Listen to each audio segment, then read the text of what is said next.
tal, amigos? ¿Cómo están? Buenas tardes.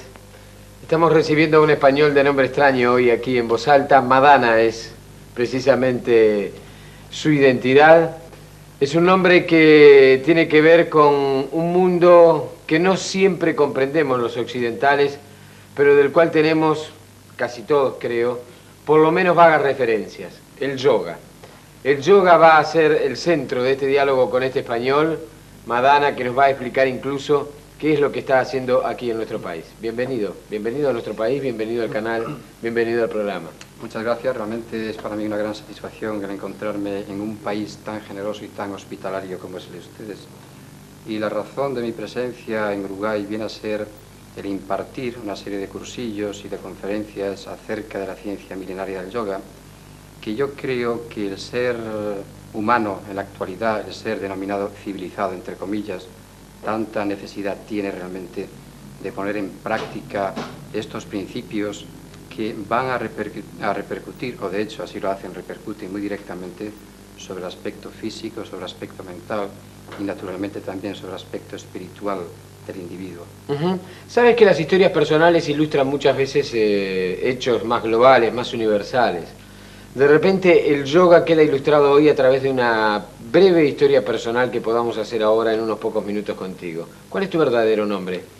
Mi verdadero nombre es Manuel Agulla, pero cuando una persona en momentos determinados de su vida decide cambiar esta por múltiples razones, entonces de alguna forma incluso llega a cambiar su propio nombre a través de una iniciación que es hecha por un maestro. ¿Por qué razón?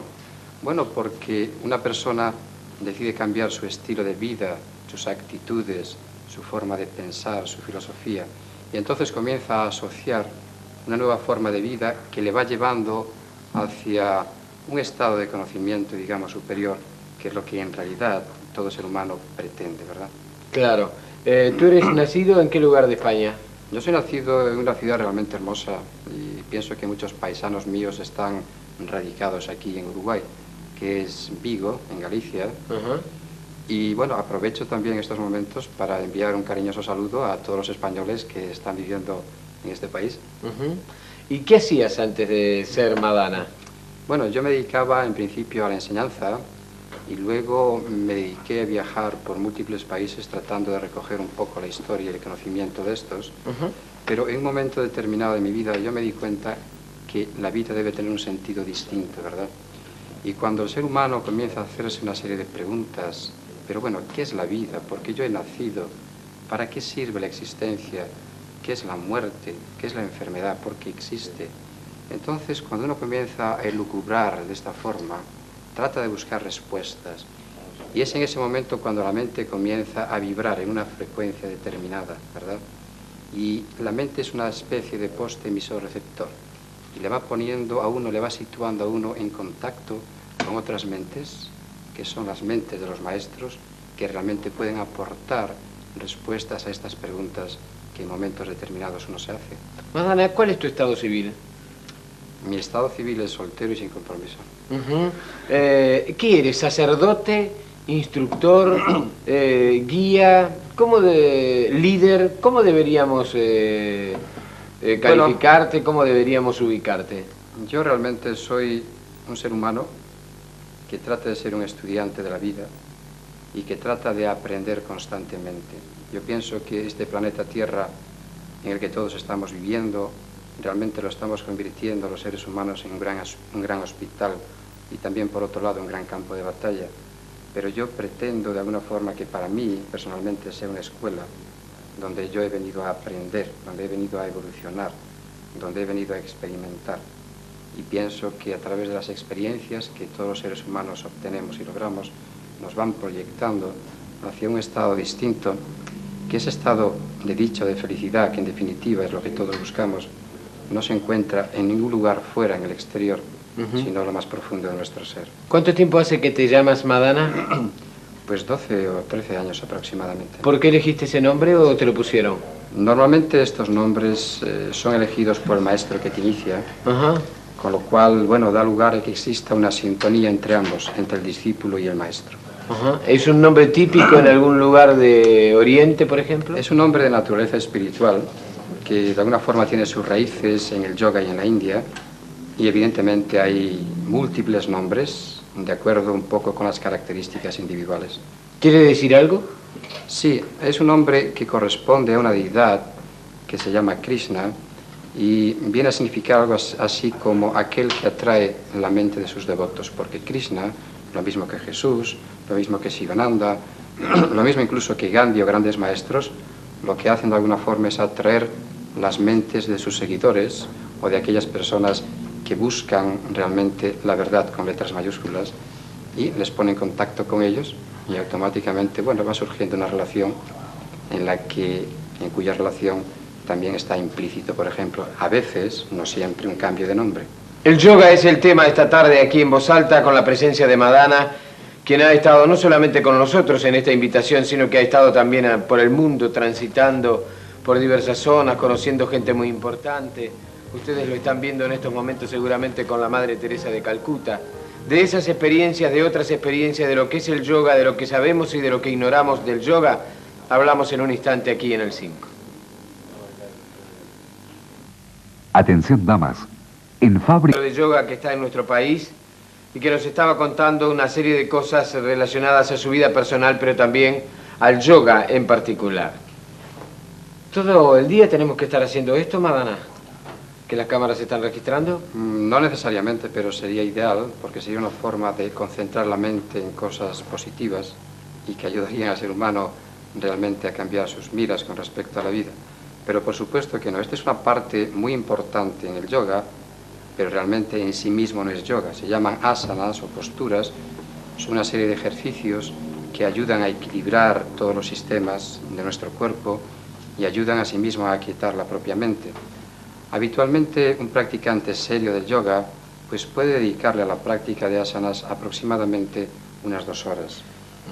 Evidentemente luego hay otra serie de técnicas que uno va desarrollando, pero estas asanas hacen que el cuerpo sea flexible, sea fuerte, sea poderoso, se vaya estimulando la circulación sanguínea, el sistema endocrino funciona a la perfección, existe una menor resistencia en esa energía del sistema nervioso, hace que al mismo tiempo los centros cerebrales, la corteza cerebral funcione perfectamente bien, músculos, ligamentos son realmente flexibles, igual que las articulaciones, y lo que es más importante, las arterias asimismo son elásticas para que no exista ningún tipo de problema y se pueda producir una perfecta circulación hacia todas las células de nuestro sistema.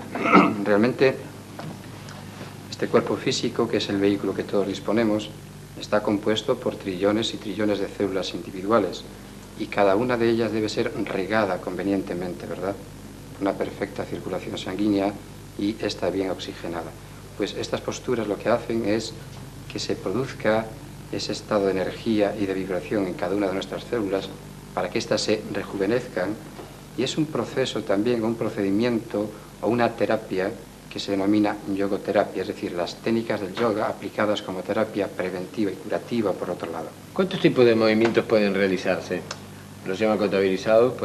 Pues de acuerdo con las escrituras yógicas, unas 840.000 posturas existen. 840.000. Exactamente, de las cuales 84 son muy importantes, 34 importantísimas, y yo diría que 14 son imprescindibles. Hay que tener en cuenta que el eje de nuestro cuerpo realmente es la columna vertebral, y una columna elástica y flexible en realidad es la fuente de la juventud. Más del 98% de la población mundial padece o padecerá de la espalda, de la columna vertebral. Y luego estas posturas lo que hacen realmente es corregir los defectos que existan en este eje, ¿verdad? Hay personas que tienen, por ejemplo, cifosis, una curvatura excesiva en la espalda. Hay personas que tienen lordosis, un hundimiento excesivo. Hay personas que tienen escoliosis, una desviación lateral de la columna. Bien, pues a través de todas estas posturas se van corrigiendo esos defectos. Y además, lo que es más importante todavía, es que existe una íntima conexión en el sistema cerebroespinal, ¿verdad? Con lo cual, el sistema nervioso central y el sistema nervioso neurovegetativo comienzan realmente a estar en perfectas condiciones. 840.000 posiciones, posturas. Yo tengo que aprender 839.950. La mayoría de los oyentes, supongo, de la gente que está allí también. Tú Pues- hablas de posturas que tienen además un efecto curativo, que tienen un efecto paliativo, Justamente. un efecto preventivo. Justamente, así es. Ocurre también que cuando uno practica estas asanas o estas posturas de yoga, una persona está llevando a cabo un tipo de curación como si fuese la acupuntura, solamente que es a través de la yogopuntura. Estas posturas se mantienen estáticas y móviles, totalmente relajados, totalmente concentrados y con la respiración aquietada. En el momento en que se produce esa quietud corporal, se está produciendo una presión sobre los distintos meridianos de nuestro cuerpo, con lo cual da lugar a lo que los chinos y japoneses llaman el ki y el chi, o los yogis llaman el prana, que es la energía vital. Se desbloquea por completo de todo el sistema y entonces a través de los meridianos esa energía vaya manifestándose y moviéndose hacia todas las direcciones y plexos, órganos, nervios, etcétera, de nuestro cuerpo. ¿Es infalible el yoga? Yo pienso que en esta vida relativa no existe nada infalible. El yoga realmente coadyuva, colabora a que la naturaleza en el ser humano se desarrolle con mayor plenitud. Es decir, el yoga realmente no es la panacea única. La única panacea que existe en la vida viene a ser una actitud mental de entrega, una actitud de desprendimiento, una actitud de desapego, y es así como se va controlando a la propia mente, que es un mono inquieto, o de alguna forma esta mente es el ladrón que nos roba la calma, pero el yogi lo que pretende realmente es de hacer de la mente el mejor de los amigos. Son cosas que debemos aprender seguramente. Vamos a continuar el diálogo en un instante aquí en Voz Alta. En Avisos Económicos, la mejor... Madana es nuestro invitado esta tarde aquí en Voz Alta. No ha venido solo, como ustedes ven. Hay gente que está efectuando ejercicios, procurando una de esas 840.000 posturas. Esa es una cifra que no se me olvida, que podemos obtener los seres humanos. Madana, lo hemos conversado en otro momento, pero creo que está bien señalarlo hoy. Hay mucha gente que está prometiendo la maravilla por el mundo, la felicidad, eso tan difícil de conseguir, aparentemente, para el ser humano de hoy. Hay mucha gente que está prometiendo por el mundo, no sé, villas y castillas, señalando que es posible de repente una transformación maravillosa de nosotros mismos. La mayoría de las veces esas experiencias empiezan con una gran expectativa, es decir, con una gran esperanza, y terminan siendo grandes frustraciones. ¿Hay alguna manera de demostrar, hay alguna manera de descubrir a aquellos encantadores de serpientes, ilusionistas, embaucadores profesionales que pueden andar por el mundo prometiendo eso, la felicidad? O descubrir por el otro lado, aquellos que son realmente sinceros y que nos prometen que la felicidad está mucho más cerca de lo que nosotros a veces pensamos. Sí que realmente la hay, sí que existe. Ocurre, por ejemplo, como tú bien has dicho, que la inmensa mayoría de las personas cuando se acercan, en este caso al yoga, realmente tienen grandes expectativas, pero al mismo tiempo padecen posteriormente grandes frustraciones, porque resulta que aquello que ellos esperaban que se iba a producir de una forma determinada no se da en realidad. Y esto justamente viene dado por la presentación de que estos mesías, por ejemplo, hacen gala, estos falsos profetas, por decirlo de alguna forma. Realmente, para conquistar lo que el ser humano vehementemente desea, que es la paz, requiere un tremendo esfuerzo, una gran disciplina y una gran dedicación. No es algo que se pueda lograr, ¿verdad?, por arte de birli-birloque, es decir, súbitamente, momentáneamente. Los grandes maestros que han obtenido ciertos estados de conocimiento y cierta paz interior, fijémonos en la vida de ellos, han renunciado a tantas y tantas cosas, han comenzado a hacer lo que los yogis llaman sadhana o prácticas espirituales, se han retirado incluso en muchas ocasiones del mundo sensorial durante años y años para tratar de descubrir esa conciencia cósmica que existe en nuestro interior. Entonces, yo personalmente estoy muy en contra de aquellas personas que hacen una serie de falsas promesas que evidentemente se están sirviendo de otras personas para lograr pues poder o fama o dinero, poder manipular, ¿verdad? Y la forma de conocerlos es que nadie puede prometer absolutamente nada, porque cuando una persona obtiene la experiencia directa de las cosas es cuando realmente cree. pero para obtener esa experiencia todo el mundo cae, ni más ni menos en esa trampa que es la buena voluntad con la que uno se acerca. Entonces una persona debe tener el suficiente poder de discriminación, de discernimiento, para saber si una persona es real o no lo es. Esto evidentemente requiere cierto tiempo, sobre todo para los novatos, ¿verdad? Pero las personas que llevamos en este mundo tantos y tantos años, a veces es que sentimos como todo nuestro cuerpo vibra desesperadamente cuando esas personas prometen la felicidad o la trascendencia de la mente en 20 minutos o 30 minutos diarios. El yoga realmente propugna que para alcanzar un estado de equilibrio se necesita una actitud mental adecuada a las 24 horas del día y con una entrega total hacia los demás y con un desprendimiento de sí mismo. Entonces, yo prevengo de alguna forma a aquellas personas que se acerquen al yoga, que traten de observar, que traten de ver si la persona que le enseña el yoga o los denominados grandes maestros, entre comillas, realmente son sinceros o no. Lo irán descubriendo con el tiempo. ¿Son mucha la gente que está apta para realizar una tarea de instrucción? No lo creo, francamente no lo creo. Yo creo que existe mucho intrusismo, igual que en otros campos, en otros ámbitos de la vida. Pero personas realmente preparadas, realmente serias, yo pienso que existen pocas. ¿Qué es lo que espera la gente cuando va a un maestro de yoga? Bueno, las personas se acercan a un maestro de yoga por múltiples razones. Hay personas que tienen necesidad de un mejoramiento físico y el yoga sí se lo puede proporcionar. Hay personas que tienen necesidad de establecer una mayor armonía mental porque, lógicamente, esta vida de crisis, de aceleración, de estrés y por otro lado, de un sistema emocional totalmente perturbado, hace que uno quiera adquirir paz porque no lo ha logrado en ningún sitio, ni en el psiquiatra, ni en el médico, ni con el sacerdote, por ejemplo, ¿no? Entonces se acerca a un maestro de yoga que sí un maestro de yoga real, conoce perfectamente los estados de la mente y su funcionamiento, porque no estudia la mente de nadie, sino que estudia su propia mente y la conoce en profundidad.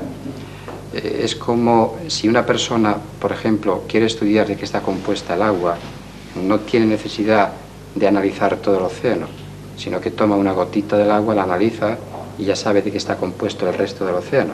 El yogui hace exactamente lo mismo. Esa gotita de ese océano profundo que es su propia mente, la observa, la escudriña, la analiza, la disecciona y entonces comienza a descubrir un mundo totalmente distinto donde la conciencia se va alterando, es decir, uno va entrando en un estado de conciencia totalmente distinto y diferente al que el ser humano está habituado y ahí descubre el mayor de los tesoros. Ahí descubre una perla realmente brillante.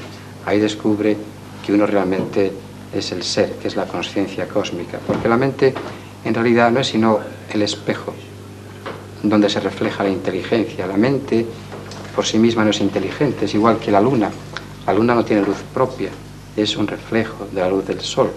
Pues esta mente, cuando se trasciende, cuando se va más allá de ella, lo que se llama la meditación trascendental, que es una parte del yoga, no es algo distinto al yoga. A través de esa meditación trascendental es cuando una persona logra trascender ¿qué? Pues todos los vehículos que le limitan, que es el cuerpo, que es la mente, que son los sentidos. Por eso se llama trascendental, si no, no sería meditación por otro lado.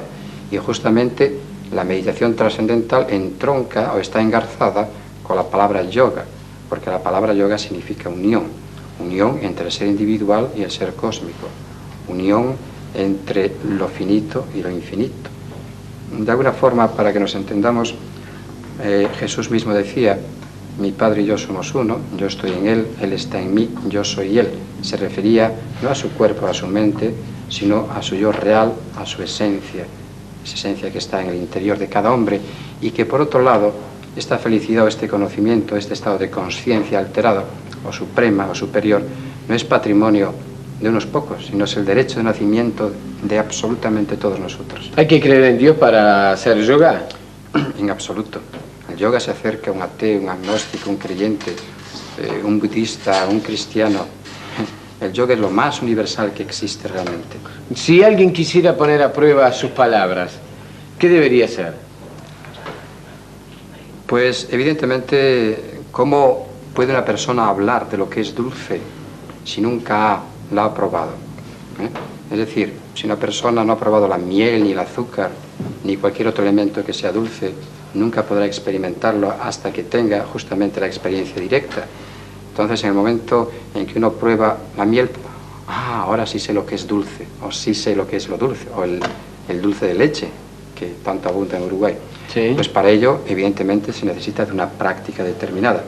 Y yo invito, al menos para que las personas tengan una experiencia muy directa, a todos tus espectadores, televidentes, a que esta misma tarde a las 6 participen con nosotros en una clase práctica de yoga, donde vamos a enseñarle técnicas de relajación, donde podemos enseñarle técnicas de respiración para incrementar la energía vital y poder incrementar el poder de la propia mente, el poder del pensamiento, que es la fuerza más poderosa que existe, y mantener este cuerpo, este vehículo en perfectísimas condiciones.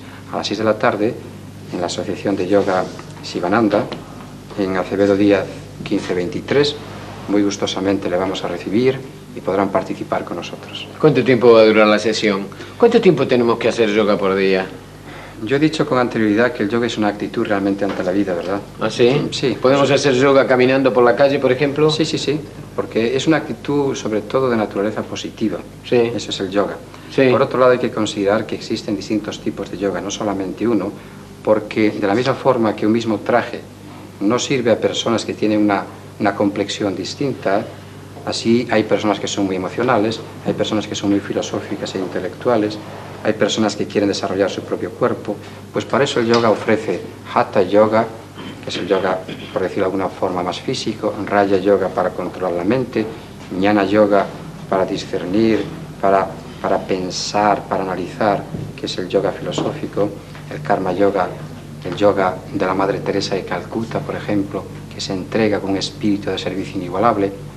Y lo ideal sería practicar lo que se llama el yoga integral, para desarrollar el cuerpo, para desarrollar las emociones, para desarrollar el intelecto y, evidentemente, para ir más allá del intelecto y poder despertar estados de intuición. ¿Cuánto tiempo lleva el que el yoga nos dé resultado? Yo creo que en 3 meses, con una práctica de 3 días a la semana, por ejemplo, es suficiente ya para comenzar a experimentar los resultados positivos. Si otras personas no pueden hacerlo 3 días a la semana, pues pueden hacerlo media hora en un día. Es decir, es cuestión de prioridad. Y el ser humano, en una sociedad como la actual, donde estamos inmersos en el alcohol, en el tabaco y en las drogas, realmente tiene que buscar una alternativa para poder erradicar todos los hábitos nocivos que le van empujando hacia la vejez prematura y hacia la muerte temprana. Por lo tanto, yo aconsejo que practiquen un mínimo de yoga, el tiempo que dispongan, aun cuando solamente sean 5 minutos diarios, es más que suficiente para tomar conciencia de sí mismo y poder mejorar. Madana estuvo con nosotros, el yoga fue el tema, hay una invitación de él a todos ustedes, esta tarde a las 6, a las 18 horas, con entrada gratuita en Acevedo Díaz 1523, y allí vamos a emplear todas las técnicas prácticas del yoga, ejercicio adecuado, que son las posturas de yoga, relajación adecuada, respiración adecuada, pensamiento positivo y, como no, algo muy importante que muy pocas veces se tiene en consideración, que es la alimentación correcta, natural, porque uno se convierte en lo que come. Si uno come productos nocivos y tóxicos, evidentemente van a surgir todo tipo de enfermedades degenerativas, arteriosclerosis, cáncer, infarto de miocardio, infarto cerebral, ¿verdad? Y la hipertensión, reuma, gota, artritis. Justamente los países capítulos son los que tienen un mayor índice de problemas de cáncer, sobre todo cáncer de colon, ¿verdad?